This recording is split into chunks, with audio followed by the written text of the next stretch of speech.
panic attacks. Dr. Carol Francis here. I've been helping individuals overcome the crippling impact of panic attacks for over 40 years. And each individual is unique in the way they overcome their panic attacks to some degree, but there are some general ideas and tools that you can use that if you embrace them in your own way and your own style, you'll actually find that you will not have to live crippled with panic attacks. The first thing to do is to recognize that when you're in the middle of a panic attack, chances are the reason you're having this panic attack is because you had the first panic attack and became really afraid that you would have any more such attacks in your future. Now, this is called the cycle of panic in my way of looking at it, because now you're panicking about having to go through that panic again because it was so bad the first time. So you're really more in dread of what you previously experienced than actually having a panic attack that's in and of itself going to be harmful to you. And that is the second thing to recognize, is that panic attacks don't harm people as a rule. People don't die from panic attacks. And while I realize that that's just a cognitive rationalization that's meant to make you feel a little better about the panic attack, recognize that that's exactly what it is. It's you employing your brain to think a thought about the sensation that you're having called panic, and that you recognize, oh my gosh, this is hideously uncomfortable, very distressing and disturbing, but it's not going to kill me. I will get through this like I've gotten through the ones previously. Now, after having that thought that I've gotten through this one previously, it doesn't mean that the feeling or the sensation of panic is all that great, and it can feel very crippling. So the third thing to kind of harness is the ability to be able to experience your panic and look at how your panic is very associated to excitement or to enthusiasm. The butterflies, for example, that people get before they go on stage to perform is actually a way that your body is revving up the anticipation of energy, the extra energy that you can actually harness to be able to make your presentation that much more interesting and exciting for people to listen to. But that takes a totally different way of looking at your panic. To say, my panic is actually just energy.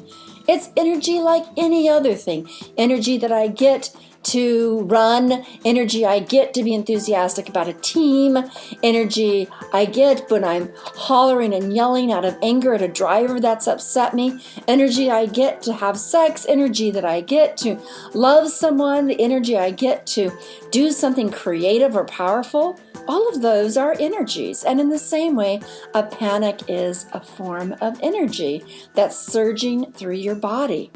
So now if you begin to just look at panic as, wow, this is a surge of energy. It's like having a lightning bolt shoot through me on my interior physical body. And it's a biochemical process that's affecting my nerves and my neurons and the way I feel emotionally.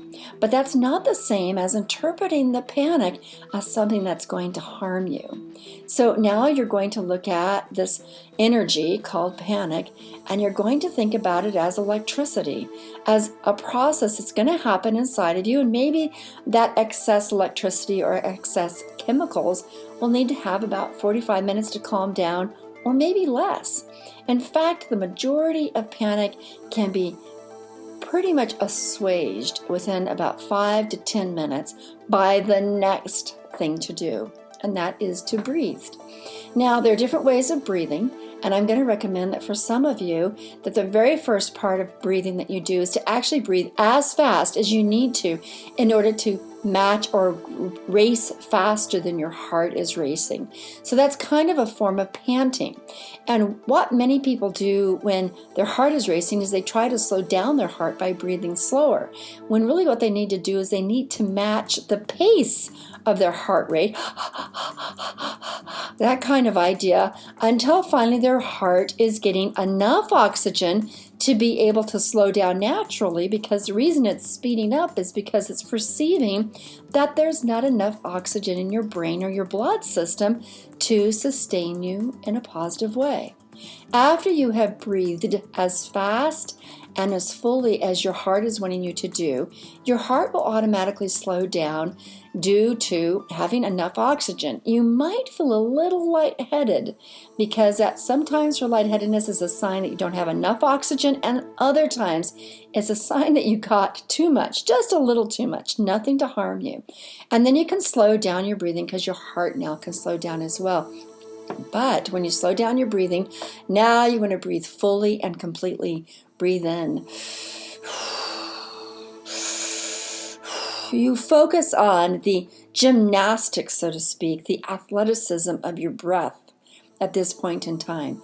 You can make sure that you're sitting up straight and making sure that your neck is erect so that there's nothing encumbering your ability to breathe fully way down into your abdomen, so that you're now breathing into your abdomen, so your belly swells out because the diaphragm has expanded. You breathe into the lower lungs in that way. Breathe into your middle lungs. Breathe into your throat, and also breathe into your sinuses. And then blow the air out in just that same way as well. These are slow, deep breaths to the count of 4. So breathing in deeply to your belly and deeper to your middle cavity of your chest. And then breathe into your throat and breathe into your sinuses. And then blow out. And you're making these types of sounds consciously, and you become occupied with the very exercise of breathing, not so that you'll get anxious, but actually so that you begin to do the athletic preparations that your body needs in order to support the adrenaline surge, the energy surge that you're in the midst of having. See, if you were a runner and you suddenly needed to go as soon as that gun snapped and indicated that the race was on, you would want that energy to suddenly just pour out so that you can get out of that beginning stance as quickly and with as much of a burst of quick energy as you possibly can. And it's at that time you want this energy to surge.